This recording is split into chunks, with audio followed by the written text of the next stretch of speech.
traders, Greg here with the market update. Okay, so markets on Friday closed the week trading risk off. So we saw broad-based bearish moves across most markets. Now the market that probably moved the most was equity markets. So we saw US equity indexes, we saw the Nasdaq, we saw the S&P down around 2% each.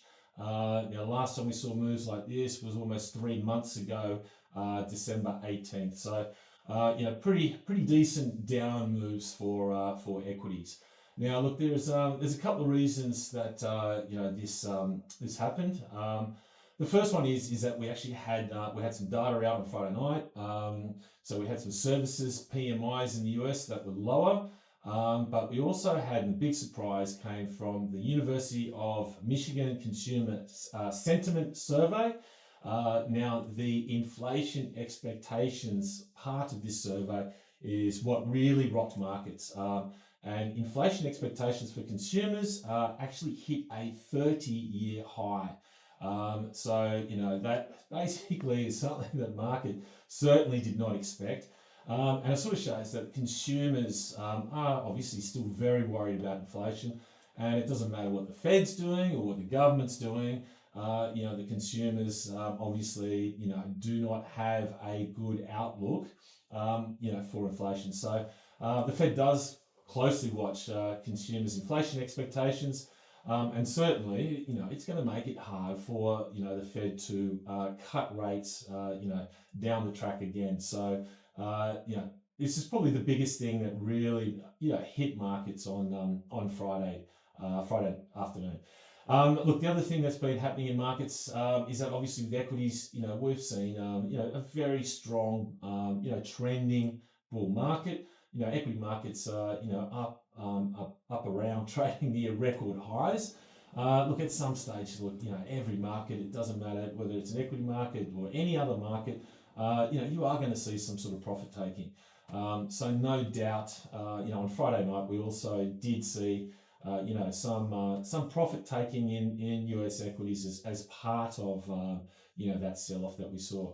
Look, the other third thing that I suppose is worth mentioning, and it has to do with Trump, is that end of last week, we've seen that Trump is actually moving fast to end the war with Russia and Ukraine.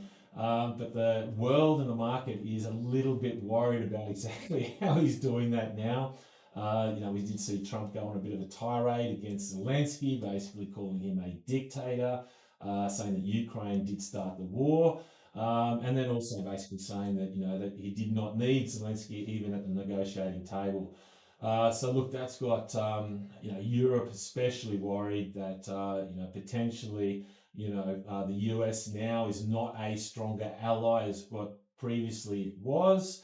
And that maybe that the US is moving and Trump is moving closer to Russia. So obviously something that is a negative and something to worry about for markets.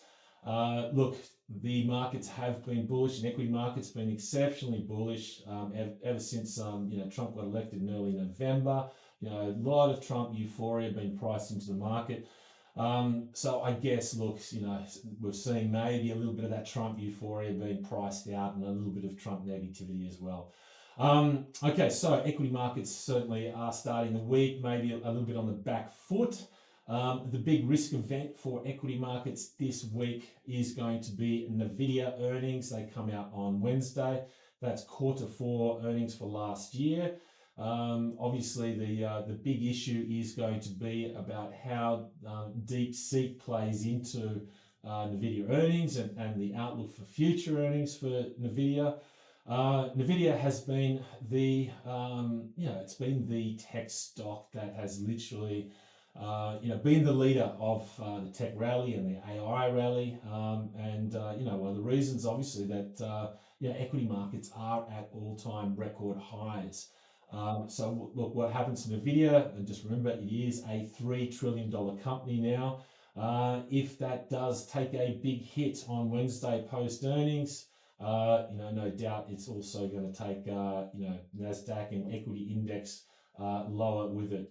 Conversely, obviously, if it gets through the earnings and traders like what they see, and Nvidia rallies, that's going to be a positive for equity markets. So look, if you're trading equity indexes, certainly you're going to have to focus on those Nvidia earnings on Wednesday. Okay, so moving along, another market that was bearish on Friday was crude oil. That was off about 3%. It's just sitting above $70 at the moment. Look, one thing that we do know is that, look, obviously this war with Russia and Ukraine is over. It's just a matter of time before, a deal is made and we see those headlines. Market knows it. Obviously Russian crude will be flowing in global markets again in some sort of capacity. So obviously that increase in supply is going to take crude oil prices lower. So look, I think obviously the days of crude above $70 in the short term probably are over.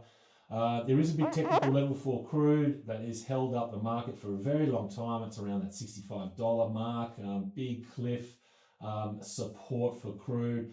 At some stage, if we do go down and test that and actually break that, that could certainly open the floodgates for crude a lot lower. So certainly, keep an eye out, for those levels, and obviously in crude as well. And look, I'd suggest if you do see any rallies in crude, getting short crude is obviously the obvious trade moving forward. Okay, currency space. Also saw, classic risk off, trading on Friday in the currency space. Risk off trading in currency space is basically, selling cross yen. So we did see cross yen across the board a lot lower. Look, there are some obvious reasons also to be long yen, fundamental reasons. We're seeing some fantastic data come out in Japan. Obviously, the GDP data last week was well above expectations. We also saw some inflation data national inflation data that was well above expectations as well. It's the only central bank that's going to be raising rates in the near term.